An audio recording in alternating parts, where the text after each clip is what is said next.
The telephone call from Hitler's headquarters came at dawn on November 24, 1942, and Hermann Göring knew before he answered what it would be about.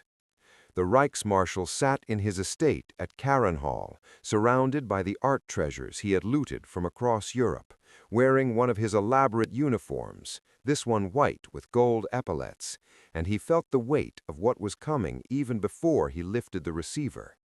"Yes, my Führer," he said, forcing confidence into his voice. Hitler's voice crackled across the line, urgent and demanding. The Soviets had completed their encirclement at Stalingrad. General Paulus and the entire Sixth Army, nearly 300,000 men, were trapped in the city. They needed supplies. They needed ammunition, fuel, food, medicine. Could the Luftwaffe supply them by air until relief forces broke through? Göring did not hesitate. He could not hesitate. Not with Hitler. Not when the Führer needed reassurance, needed certainty, needed someone to tell him that the catastrophe unfolding on the Volga could be managed. "Yes, my Führer, the Luftwaffe can do it. We will supply the Sixth Army by air. You have my word." He heard Hitler's relief through the telephone, heard the Führer's voice strengthen as he accepted this promise, as he made his decision to order Paulus to hold Stalingrad rather than attempt to break out. The Sixth Army would form a fortress. The Luftwaffe would keep them supplied. Relief forces would arrive within weeks. Everything would be fine. Göring hung up the telephone and sat very still.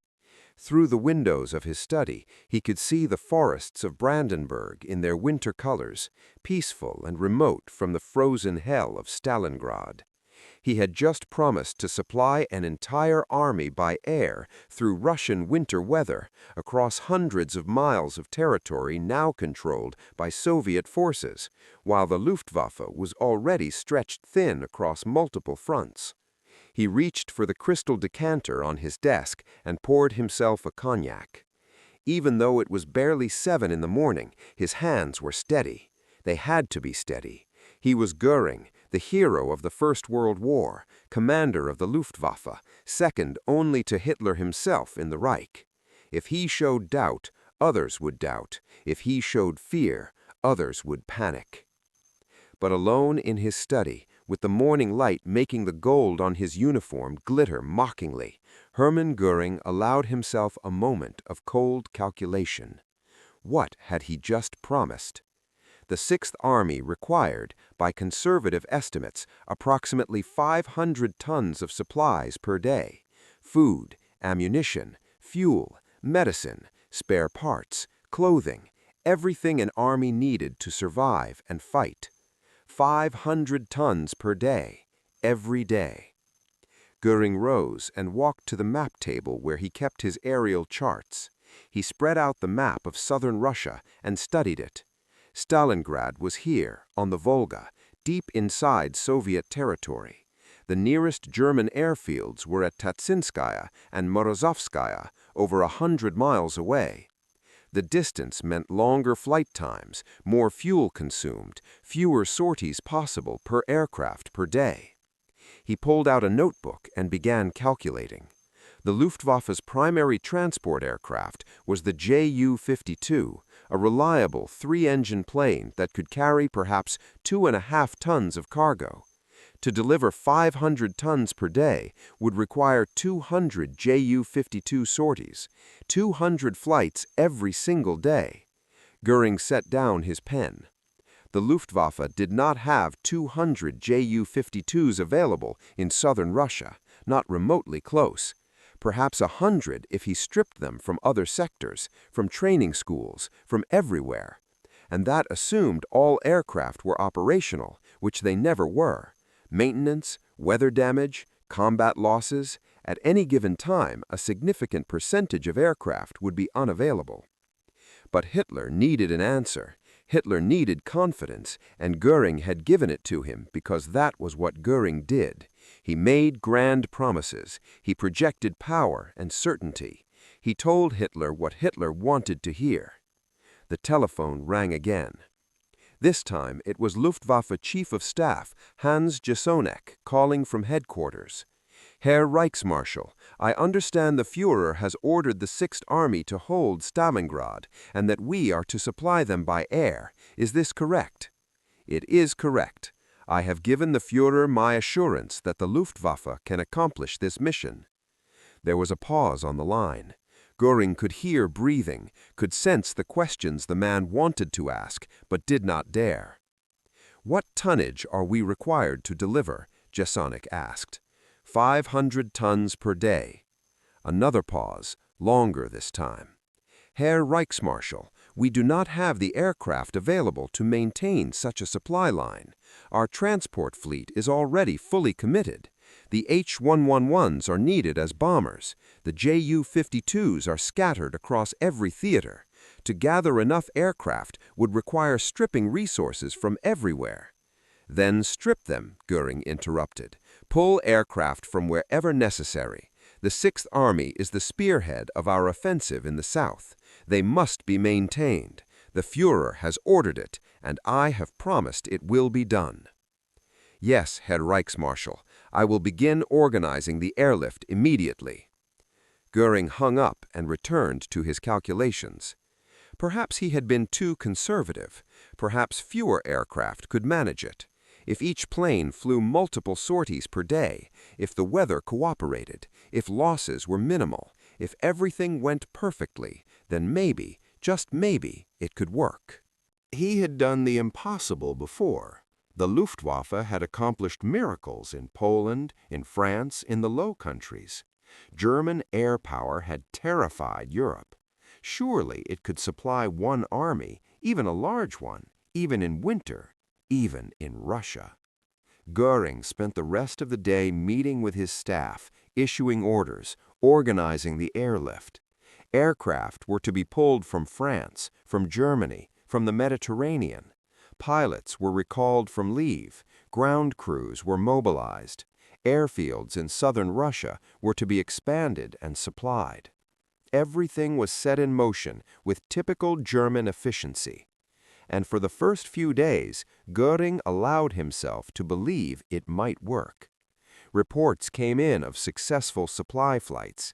Aircraft were taking off from Tatsinskaya and Morozovskaya, flying through Soviet fighter patrols and anti-aircraft fire, landing at the hastily prepared airstrip inside the Stalingrad pocket called Pitomnik, unloading their cargo and returning. Some planes were lost, but others got through. The airlift was functioning. But the tonnage numbers began arriving by the end of the first week, and they told a different story. On November 25th, the Luftwaffe delivered 75 tons to the pocket. November 26th, 80 tons. November 27th, only 60 tons because of weather. The numbers fluctuated day by day, but never came close to 500.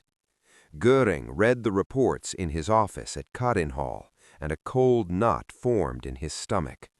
75 tons was not 500 tons. The Sixth Army was consuming its reserves, eating into stockpiles that could not be replaced. Every day the airlift fell short was a day the army grew weaker. He called Jesonek. Why are the numbers so low? Herr Reichsmarschall, we are facing multiple difficulties. Weather has been poor. Snow, ice, fog. Visibility is often zero. Soviet fighters are becoming more aggressive. We are losing aircraft daily. The airfields are inadequate. Pitomnik is under artillery fire. Aircraft are being damaged on the ground. And we simply do not have enough planes. Even flying maximum sorties, we cannot reach 500 tons. Then fly more sorties. Use bombers if necessary. Convert the HE-111s to cargo carriers. We are already doing this, Herr Reichsmarschall, but bomber aircraft are not designed for cargo.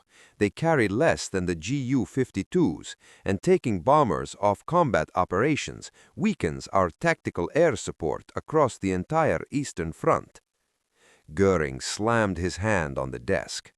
The Führer has ordered the Sixth Army held. I have given my word that it can be done. Find a way. But even as he gave the order, Göring knew the truth was setting in. The airlift was failing. Not because of lack of effort, not because of cowardice or incompetence, but because of simple mathematics. The Luftwaffe did not have enough aircraft to deliver 500 tons per day across such distance in such conditions. The mission was impossible. December arrived, and with it came the Russian winter in full force. Temperatures dropped to minus 30 degrees Celsius. Aircraft engines froze overnight. Fuel thickened. Pilots suffered frostbite. The snow was constant, visibility almost always poor. Flight operations became increasingly dangerous and less effective. The daily tonnage reports made grim reading. December 1st, 90 tons delivered. December 2nd, 40 tons because only 20 aircraft made it through. December 3rd, 110 tons on a good day. December 5th, 30 tons when a blizzard grounded most of the fleet. Göring began to avoid the reports. He spent more time at Karinhall, away from headquarters, away from the telephones and the constant stream of bad news. He hosted lavish dinners, showed off his art collection, wore different uniforms each day, each more elaborate than the last. He took more of the morphine that his doctor had prescribed for pain, but that he now used to numb other discomforts. But the reports found him anyway. Messages from Paulus describing the deteriorating situation in the pocket. Soldiers on half rations, then quarter rations. Horses being slaughtered for food. Ammunition carefully rationed. Wounded men dying because medical supplies were not arriving. Men freezing because winter clothing was not being delivered. And most damning of all, messages from Yeshonek with cumulative totals. In the first month of the airlift, the Luftwaffe had delivered an average of 94 tons per day, less than 1/5 of what was required. Göring read the reports in his office at Karinhall, and a cold knot formed in his stomach. 75 tons was not 500 tons. The Sixth Army was consuming its reserves, eating into stockpiles that could not be replaced. Every day the airlift fell short was a day the army grew weaker. He called Yeshonek. "Why are the numbers so low?" "Herr Reichsmarschall, we are facing multiple difficulties. Weather has been poor. Snow, ice, fog. Visibility is often zero. Soviet fighters are becoming more aggressive. We are losing aircraft daily. The airfields are inadequate. Pitomnik is under artillery fire. Aircraft are being damaged on the ground, and we simply do not have enough planes. Even flying maximum sorties, we cannot reach 500 tons. Then fly more sorties. Use bombers if necessary. Convert the HE-111s to cargo carriers. We are already doing this, Herr Reichsmarschall, but bomber aircraft are not designed for cargo. They carry less than the Ju-52s, and taking bombers off combat operations weakens our tactical air support across the entire Eastern Front. Göring slammed his hand on the desk. "The Führer has ordered the Sixth Army held. I have given my word that it can be done. Find a way." But even as he gave the order, Göring knew the truth was setting in. The airlift was failing. Not because of lack of effort, not because of cowardice or incompetence, but because of simple mathematics. The Luftwaffe did not have enough aircraft to deliver 500 tons per day across such distance in such conditions. A mission was impossible. December arrived, and with it came the Russian winter in full force. Temperatures dropped to minus 30 degrees Celsius. Aircraft engines froze overnight. Fuel thickened. Pilots suffered frostbite. The snow was constant. Visibility almost always poor. Flight operations became increasingly dangerous and less effective. The daily tonnage reports made grim reading. December 1st, 90 tons delivered. December 2nd, 40 tons because only 20 aircraft made it through. December 3rd, 110 tons on a good day. December 5th, 30 tons when a blizzard grounded most of the fleet. Göring began to avoid the reports. He spent more time at Karrenhall, away from headquarters, away from the telephones and the constant stream of bad news. He hosted lavish dinners, showed off his art collection, wore different uniforms each day, each more elaborate than the last. He took more of the morphine that his doctor had prescribed for pain, but that he now used to numb other discomforts. But the reports found him anyway. Messages from Paulus describing the deteriorating situation in the pocket. Soldiers on half rations, then quarter rations. Horses being slaughtered for food. Ammunition carefully rationed. Wounded men dying because medical supplies were not arriving. Men freezing because winter clothing was not being delivered. And most damning of all, messages from Yashonek with cumulative totals. In the first month of the airlift, the Luftwaffe had delivered an average of 94 tons per day, less than 1/5 of what was required. Göring read the reports in his office at Karrenhall, and a cold knot formed in his stomach. 75 tons was not 500 tons. The Sixth Army was consuming its reserves, eating into stockpiles that could not be replaced. Every day the airlift fell short was a day the army grew weaker. He called Yashonek. "Why are the numbers so low?" "Herr Reichsmarschall, we are facing multiple difficulties. Weather has been poor. Snow, ice, fog. Visibility is often zero. Soviet fighters are becoming more aggressive. We are losing aircraft daily. The airfields are inadequate. Pitomnik is under artillery fire. Aircraft are being damaged on the ground. And we simply do not have enough planes. Even flying maximum sorties, we cannot reach 500 tons. Then fly more sorties. Use bombers if necessary. Convert the HE-111s to cargo carriers. We are already doing this, Herr Reichsmarschall, but bomber aircraft are not designed for cargo. They carry less than the Ju-52s, and taking bombers off. They knew the truth. They had known it from the beginning. "Gentlemen," Göring said, "I need you to tell me honestly, can we supply the Sixth Army?" The silence stretched out. Finally, Colonel General Wolfram von Richthofen, commander of the Fourth Air Fleet, spoke. "No, Herr Reichsmarschall, we cannot. We do not have the capacity. I said this from the beginning, if you recall. 500 tons per day for an extended period is beyond our capability." "What is our maximum capability?" Göring asked. "Under current conditions, with current resources, perhaps 150 tons per day on average. Some days more, some days less, but not 500, never 500. Göring felt something break inside him. It was admission of failure, spoken aloud in front of witnesses. He had promised Hitler the impossible, and now the impossible was proving to be exactly that. "And the Sixth Army?" he asked quietly.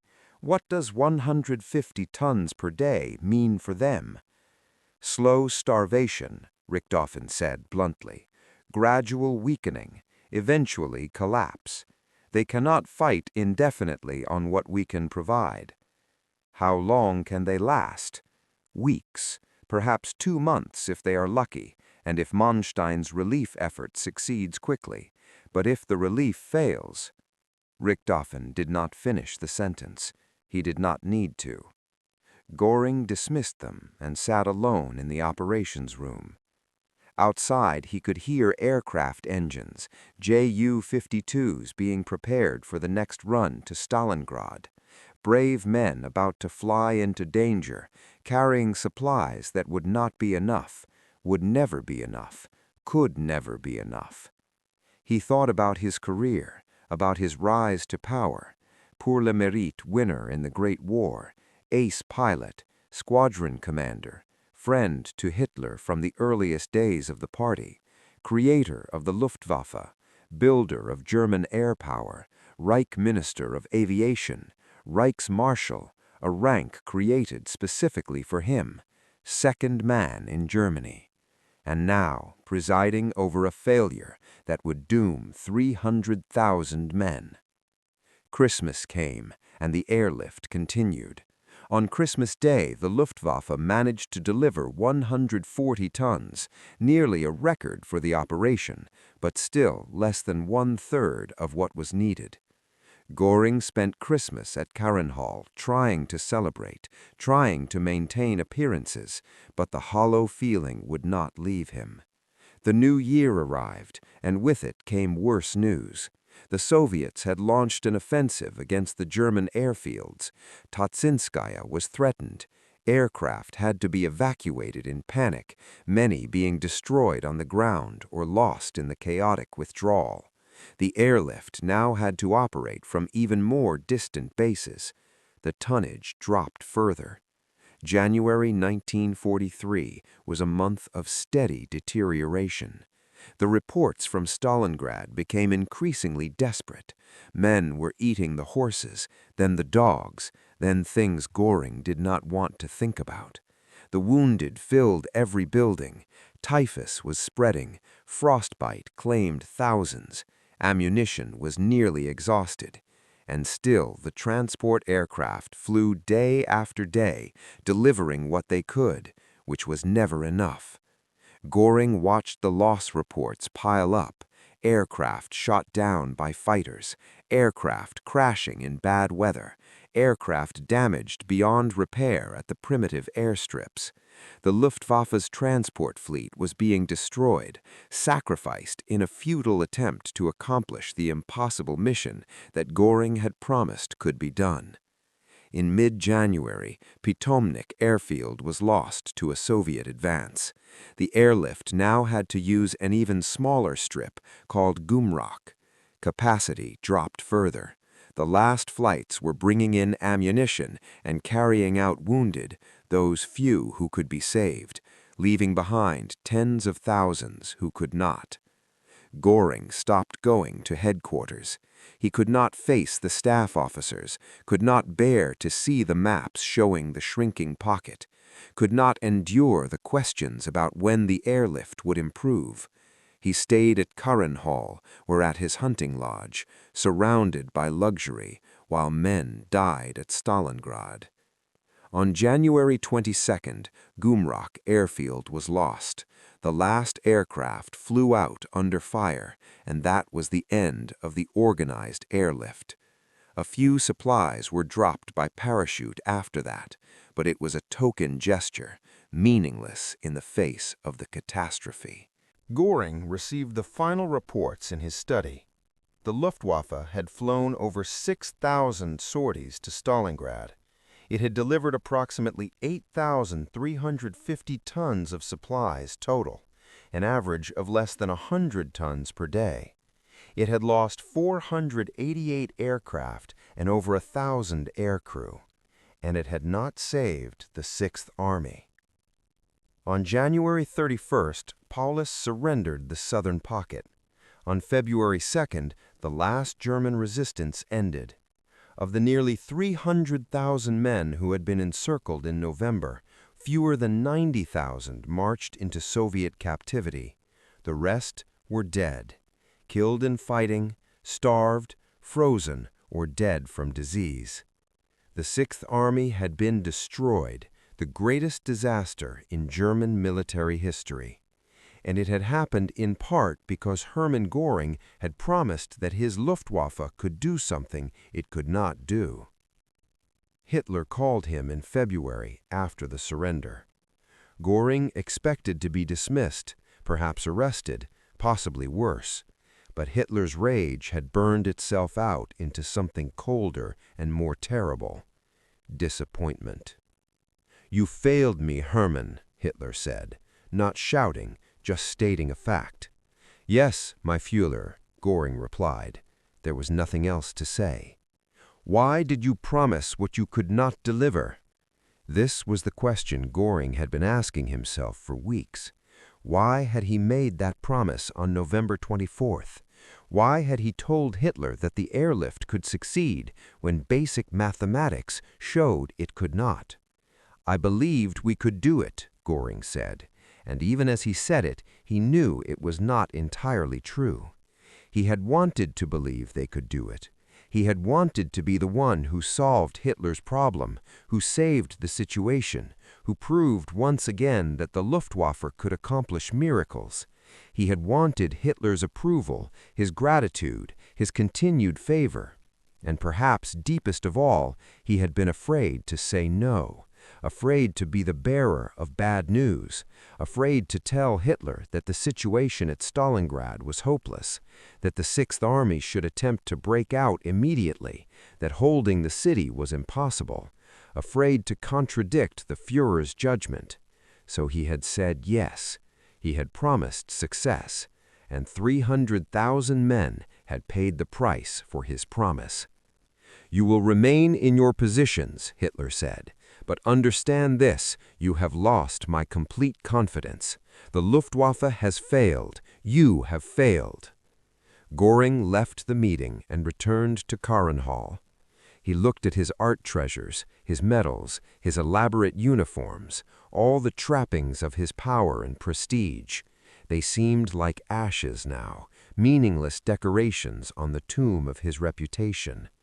He thought about the moment he had made the promise, that November morning when Hitler had called, when the question had been put to him, when everything had still seemed possible. If he could go back to that moment, knowing what he knew now, would he answer differently? He wanted to believe he would.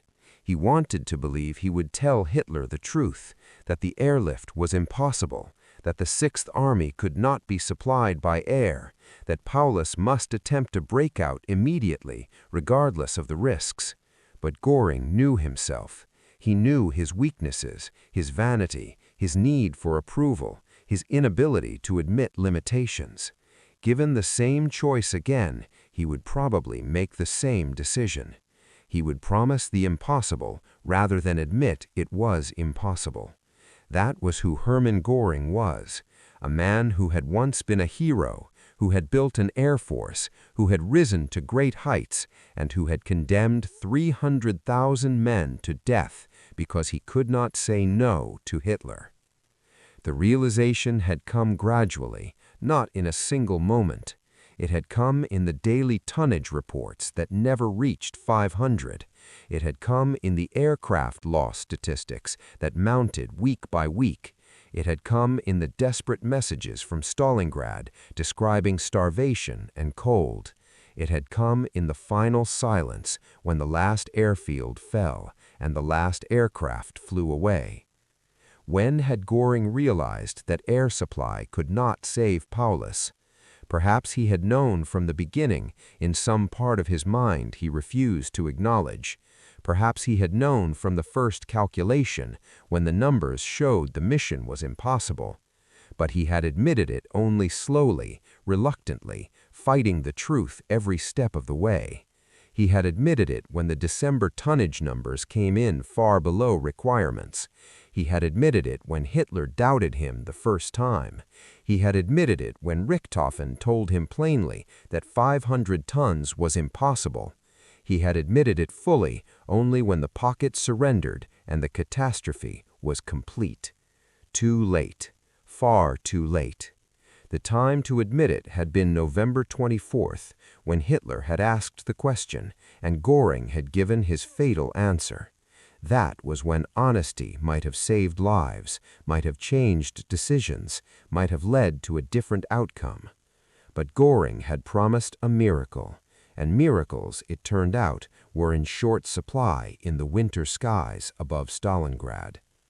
He sat in his study at Hall as winter gave way to spring, as 1943 continued its course, and he understood that nothing would ever be the same. Hitler would never fully trust him again. The Luftwaffe's reputation was damaged, his own legend was tarnished, the war itself had turned. After Stalingrad, Germany would be in retreat. all because of a promise made on a November morning, a promise that could not be kept, a promise that sent transport aircraft flying day after day into Russian winter, carrying supplies that were not enough and would never be enough. Göring poured himself another cognac and raised the glass in a bitter toast to the ghosts of Stalingrad, to Paulus and his staff, to 300,000 soldiers of the Sixth Army, to the Luftwaffe crews who died trying to supply them, to all the dead of a battle that should have ended differently, that could have ended differently, if only Hermann Göring had possessed the courage to speak the truth. But courage was one thing the great Reich Marshal, winner of the Pour le Mérite, commander of the Luftwaffe, second man in the Reich, had not shown when it mattered most, and that failure would haunt him for the rest of his life.